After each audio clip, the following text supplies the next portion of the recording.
자, 여러분 안녕하세요. 사주명리 조선왕조실록 시간입니다. 드디어 사주명리 조선왕조실록의 이제 마지막 대단원의 막을 내릴 시간입니다. 그래서 이제 오늘 얘기는요, 대한제국 마지막 이야기, 그래도 역사는 흐른다라는 주제를 가지고 풀어보도록 하겠습니다. 이 조선왕조 500년의 역사를 이제 다루는 마지막 이야기를 무엇으로 할 것인가를 가지고 잠시 고민을 좀 했습니다. 이 한반도에 살아가는 사람으로서는 다들 좀 이렇게 가슴 아파하는 그런 이제 이미 우리가 다 알고 있는 역사란 말이에요. 그렇다 하더라도 뭔가 좀 이렇게 희망을 줄 수 있는 이런 이야기거리를 좀 찾아서 얘기를 좀 마무리하고 싶었는데 그게 쉽지가 않더라고요. 그래서 이제 이 제목을 그래도 역사는 흐른다로 이제 잡아봤고요. 조선왕조가 공식적으로 이제 언제 이렇게 마무리가 되냐면 1897년 대한제국이라고 하는 국호를 쓰는 나라로 이제 이 조선이 바뀌게 됩니다. 고종이라고 하는 왕이 뒤에 다루겠지만 청일전쟁, 아관파천 등등의 이제 사건 이후에 좀 바꿔보겠다. 그래서 뭐 우리도 이제 세계 열강의 대열에 합류할 수 있는 근대적인 그런 이제 정치 제도, 뭐 문물 이런 걸 도입하는 그 나라로 이제 바꾸겠다라고 해서 대한제국이 이제 딱 성립이 되면서 공식적으로 이제 우리 역사에서 조선이라고 하는 이 왕조는 끝나게 되는 거죠. 그와 관련된 마지막 시기에 정말로 치열했었던 그 역사, 그리고 그 역사 속에는 비록 성공을 하지 못했지만 다양하게 이 조선을 바꾸려고 하는 그런 노력들이 있었습니다. 그 노력의 이제 인물들을 살펴보면서 앞으로 지속될 그런 역사 속에서 교훈을 찾아보는 시간으로 이제 마련을 했고요. 조선이 18세기, 19세기 초 엄중했던 시기에 이미 그 전부터 누적된 여러 문제들이 뭐 이건 도대체 뭐 한두 사람이 뛰어난 사람으로 좀 이렇게 해결할 수 없는 상태까지 왔던 게 사실이죠. 그래서 열강의 식민지로 가는 것은 필연적인 과정이었는지 모르지만 그게 그냥 일방적으로 진행된 건 아니죠. 다양한 노력이 있었습니다. 여기 나오는 최익현, 김옥균, 민영익. 최익현이라고 하는 분은 당시에 이제 그 이 위정척사파라고 해가지고 보수적인 어떤 이런 그 생각을 견지하면서 세계사의 흐름과는 단절된 우리식으로 살아가자라고 하는 이런 주장을 했던 이제 대표적인 인물이죠. 가운데 있는 김옥균이라고 하는 분, 갑신정변의 이제 주역이죠. 혁명가이고 풍화이고 결국 이제 비참한 최후를 맞게 되지만 저는 굉장히 멋진 역사 인물이라고 생각합니다. 당시에 이제 급진개화파, 소위 개화당을 이끌면서 이 조선을 변화시키려고 하는 이제 이런 노력을 했던 분이고요. 이제 끝에 민영이라고 하는 분은 이제 이 김옥균하고 이제 인연이 굉장히 좀 이렇게 질깁니다. 저는 역시 이제 비운의 인물이라고 생각해요. 그러니까 아쉽게 좀 사주가 다 나오지 않아서 이러지만 이분은 이제 소위 당시 그 이제 급진개화파 개화당이라고 얘기하는 여기에 최대의 어떤 라이벌이었던 이 수구당 세력의 이제 그 지도자였던 사람이죠. 뭐 김홍집이라든지 뭐 다른 분들도 있었지만 어쨌든 김혁군과의 인연 때문에 이제 민영익을 이제 택해서 역시 또 개인적으로 굉장히 좀 이렇게 스토리를 갖고 있는 그런 이제 인물이기 때문에 세부를 다뤘고요. 이게 어떻게 보면 이제 좀 위로부터의 그런 개혁을 모색했던 분들이라고 하면 아래에 있는 두 분은 이제 전봉준과 김계남, 소위 이제 반봉건 반해세의 기치를 내걸고 아래로부터 뭔가 이게 조선의 변화를 도모했었던 가부농민 전쟁의 이제 지도자들이죠. 이 두 분의 노력 역시 뭐 우리가 알고 있는 대로 성공을 하지 못했지만 그 정신은 지금까지 이어지고 있지 않습니까? 다 젊은 분들입니다. 저기 이제 그 최익현을 좀 제외하고서는 다 청년들이었죠. 조선을 어떻게든 바꿔보려고 애를 썼던 분들입니다.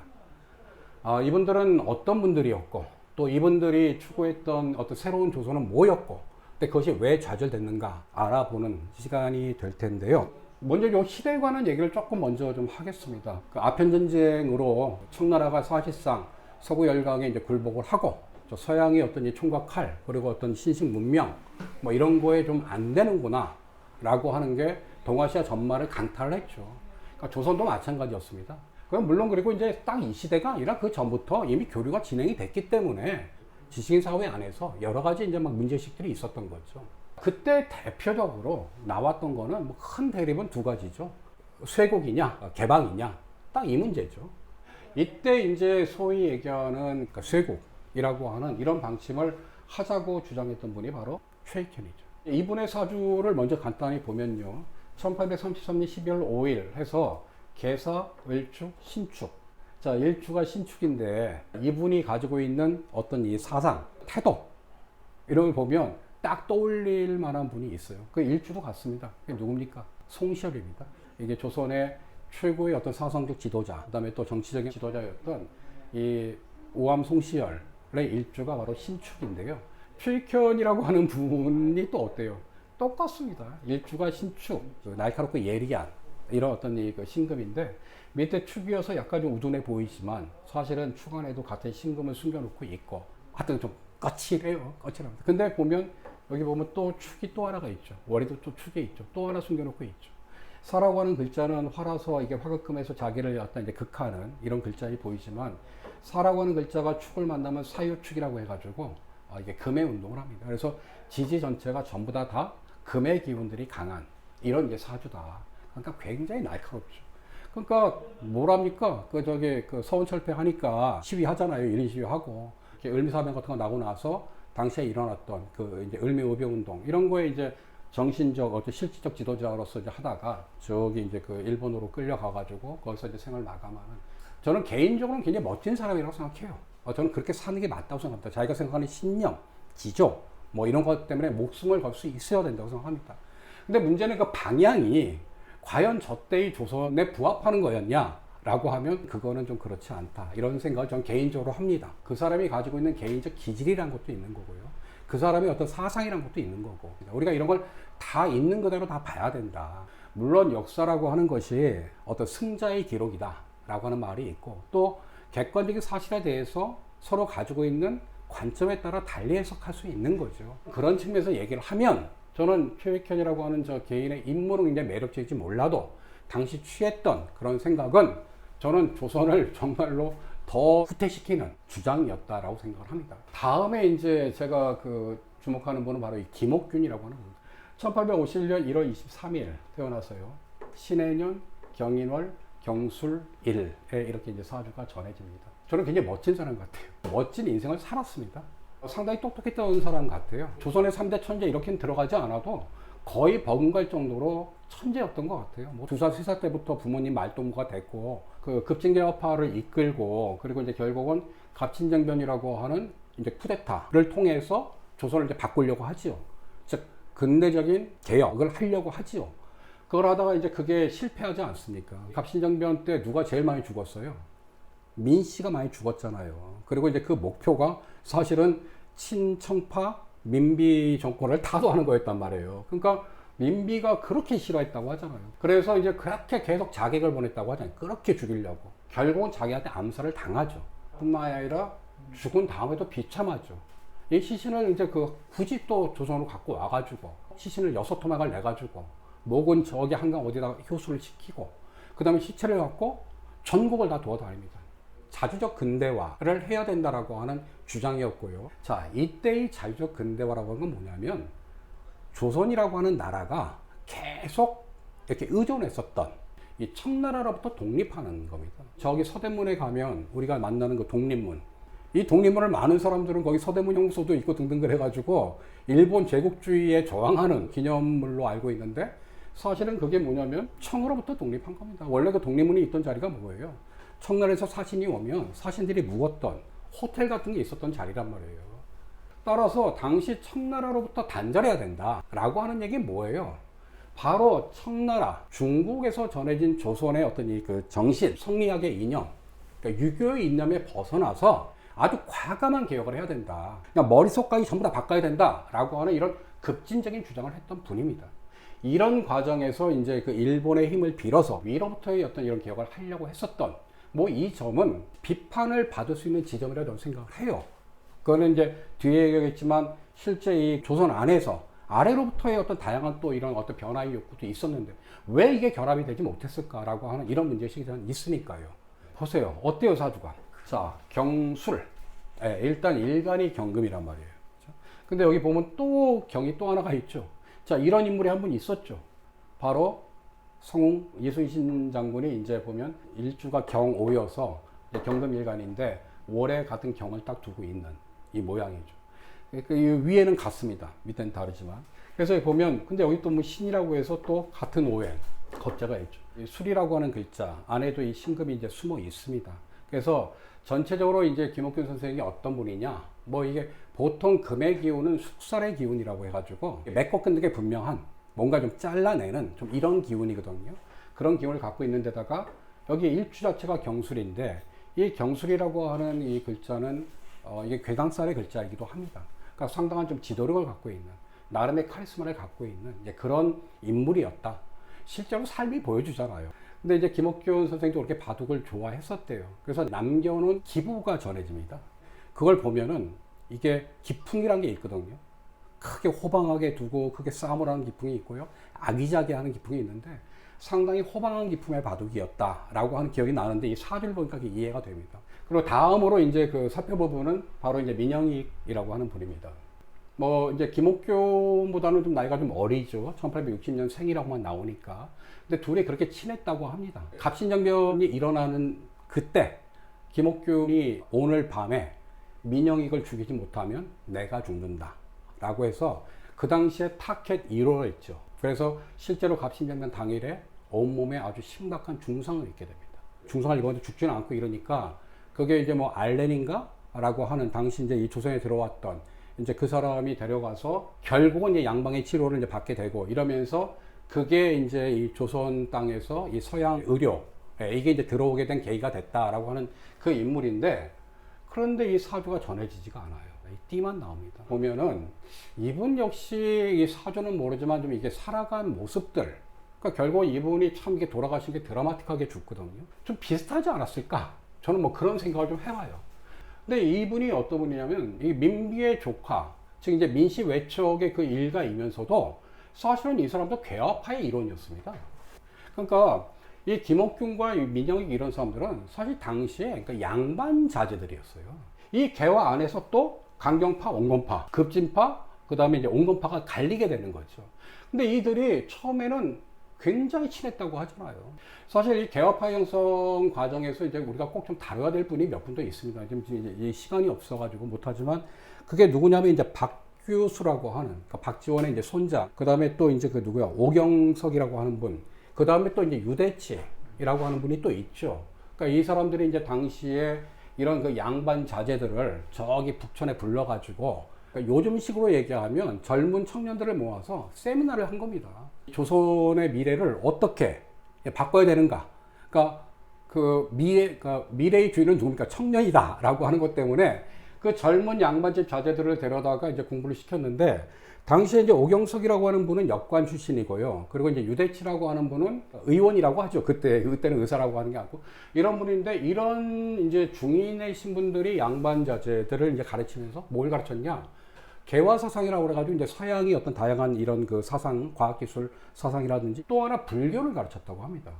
특히 김옥균 같은 경우가 굉장히 촉망받는 그런 양반 사대부 집안의 선비에서 이런 혁명가로 되는 데는 그 당시 이제 그 불교 공부가 굉장히 도움이 됐다라고 스스로 얘기를 하는데, 뭐냐면 모든 중생은 곧 부처다. 이게 이제 양명학에서도 좀 비슷한 얘기가 나오는데, 길거리의 모든 백성이 다 성인이다. 그러니까 이런 걸 통해서 신문제 사회에 대한 어떤 문제의식, 그러니까 만민 평등 생각, 그때 그렇게 같이 공부하던 젊은이들이었습니다. 방법에서는 일단 옹골했던 것도 있고, 근데 이게 단순히 방법만 옹골한 게 아니라 이들은 당시에 동도서기론, 서양의 문물을 배우지만 그래도 근본적인 정신이나 가치는 우리 것이 최고요 라고 해서 그 범위를 안 벗어나려고 했다는 거죠.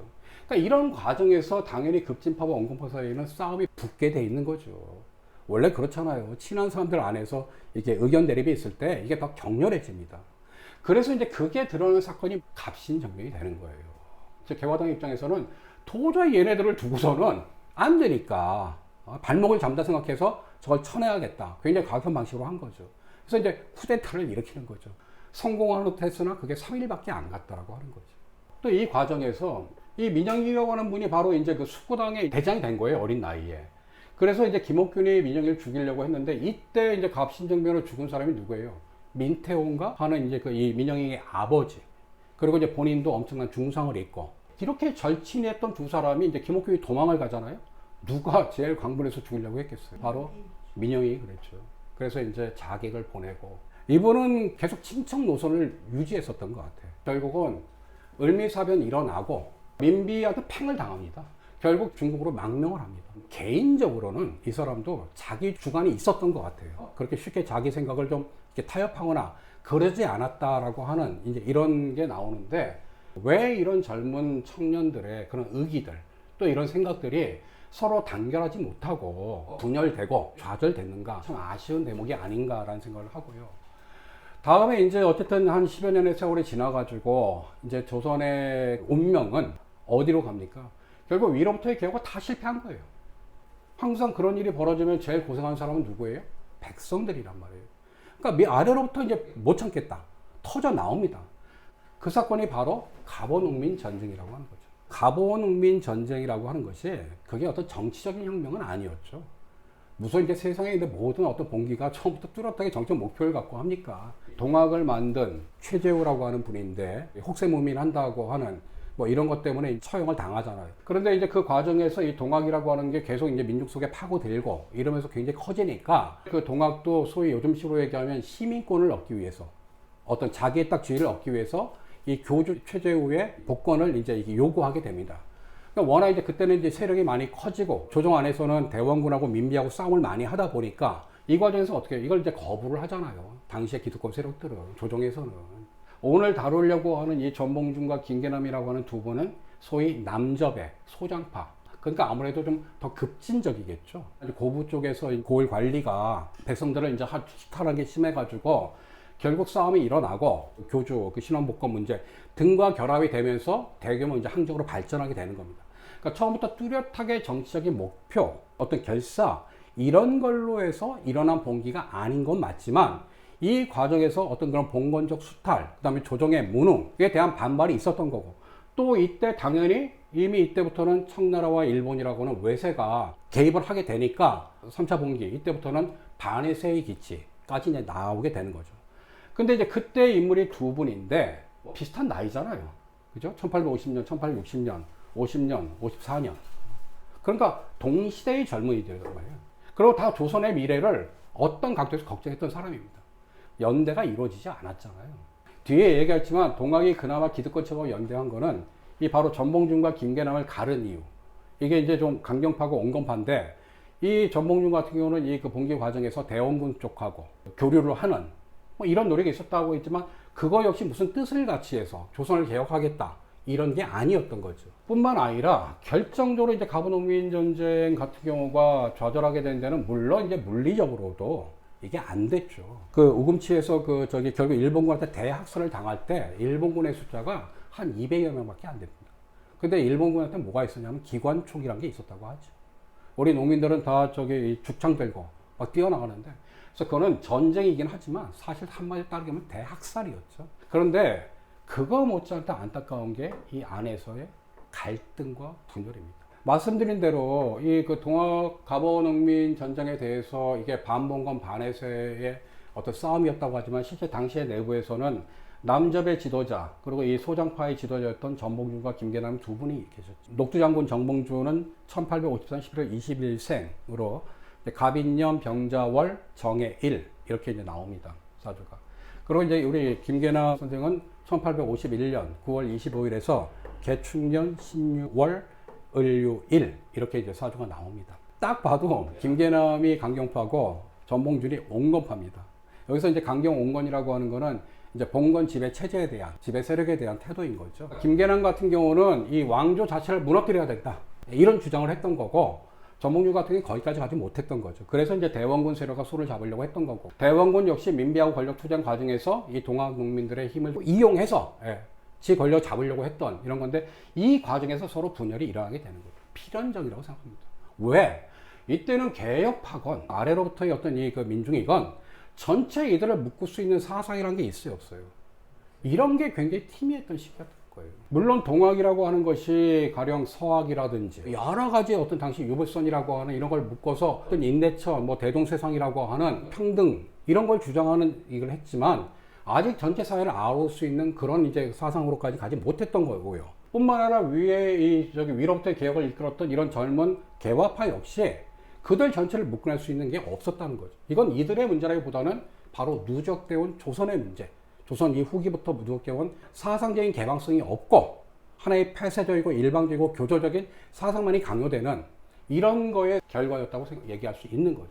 김계남의 을류, 신유, 그 밑에 유유형 보면 전체적으로 금의 기운이 굉장히 강하죠. 평관의 기운이 굉장히 강합니다.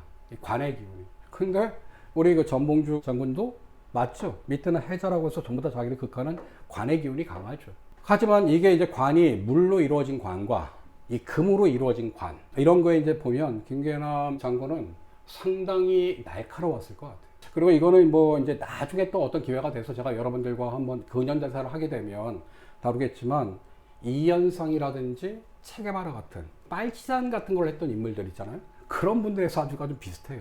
그리고 현대의 정치인에서 이 그 을류일주의 정치인은 이재명 경기도지사가 을류일주입니다. 그리고 이제 그 운동선수로는 손흥민이 을류일주입니다. 그러니까 뭐냐면 좀 독한 사람들이 있죠. 거기에 비하면 이 정의 그 병자 똑같이 이제 관이지만 자기 에고는 강하지만 그래도 뭔가 좀 이렇게 허약한, 그러니까 무리에 떠 있는 불이다라고 하는 이런 모양이 좀 있는 거죠. 결국 이제 이런 과정을 겹쳐서 조선에서는 무슨 일이 일어납니까? 뭐 결정적으로 이제 가부농민 전쟁이 일어나니까 당시에 의존적이고 매판적인 고종 민비는 또 청나라의 손을 내밀게 되죠. 그래서 또 청나라 군대가 또 조선에 진주하게 됩니다. 근데 그때 이제 청나라와 일본은 텐진 조약이라고 해가지고 한반도에 군대를 진주시킨다라고 하면 자기 나라도 군대를 시킨다라 이런 걸 해서 일본도 곧바로 군대를 보냈죠. 근데 이때는 이미 일본이 굉장히 이제 그 이 국력이 성장을 했고요. 또 일본이 본격적인 정한론, 즉 뭐냐면 제국주의 야구를 드러낼 때입니다. 그러니까 이제는 이제 한판 붙어도 된다라고 해서 바로 이 가보농민 전쟁을 그 진압하려고 하는 이 조선의 어쨌든 봉건 지배 세력, 조선에서 무슨 일이 벌어집니까? 바로 청일 전쟁이라고 하는 말도 안 되는 전쟁이 벌어지게 되는 거죠. 그때부터 이제 일본은 거침없는 브레이크 없이 이 조선을 식민지로 만들기 위한 이런 과정을 밟습니다. 저 용산 미군기지 있는 자리가 어떤 자리인지 아십니까? 청일전쟁 당시에 청나라와 일본군이 주도했던 자리입니다. 뿐만 아니라 저기 임진왜란 때 그때부터 용산이라는 데가 파병된 이제 청나라 침략한 일본군들이 그 위치를 하고 있었던 자리라고 얘기합니다. 우리 역사에 좀 아픈 그런 기억이 있는 곳이 저 용산 미군기지죠. 이제 곧 이어서 을미사변이라는 게 일어나죠. 당시에 조선의 지도자였던 고종 취한 선택은 뭡니까? 그게 바로 이제 아관 파천이라고 러시아 공산으로 도망가는 겁니다. 도망간 다음에 한 1년 지나서 덕숭으로 돌아가죠. 저기 이제 경복궁은 그 민비도 이제 그 살해를 당하고 그 기가 다 했다. 그래가지고 이제 텅 비게 됩니다. 그래서 이제 덕숭 시대를 열게 되는데 바로 그때 고종이 이제 뭐랍니까? 이제는 좀 바뀌어야 된다. 이제 국호를 대한제국으로 바꾸게 되는 겁니다. 그러면서 이제 뭐 말은 그때 또 이제 그 서구의 근대적인 이런 그 정치 제도를 도입하고 뭐 이런 걸 하자고 얘기하는데 뭐 된 건 없는 거고요. 이제 이 대한제국이라고 제가 이제 큰 제목을 붙였지만 조선왕조실록, 그러니까 조선왕조 500년의 역사이기 때문에 대한제국 성립되기 직전까지 역사만 다루는 겁니다. 그런데 조선을 좀 근대적인 국가, 좀 백성들에게 희망과 행복을 주는 그런 사회를 만들기 위한 다양한 노력이 있었단 말이에요. 근데 결국 그것이 다 좌절된 겁니다. 그리고 실제 고종이 뭐 대한제국을 선포했다고 하지만 고종 옆에 누가 있습니까? 조선의 지식인, 뭐 김홍집, 뭐 수구당의 일부가 있었죠. 근데 그분들 가보개혁인가 이런 거 하다가 다 돌멩이 맞아 죽고 뭐 없어요.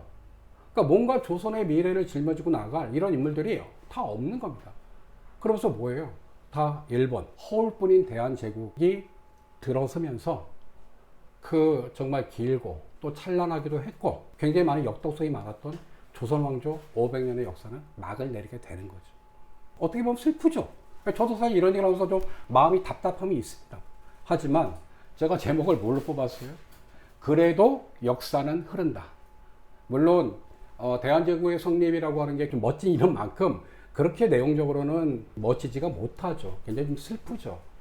그리고 이제 뭐 여러분 다 아시다시피 대한제국 이후의 모습은 뭡니까? 결국 일본으로부터 하나씩 거리를 뺏기고 결국은 합병이 되는 이런 치욕의 역사를 갖게 되지만 그렇다고 해서 이 조선의 역사 또 우리의 역사는 게 끝났습니까? 그렇지 않죠.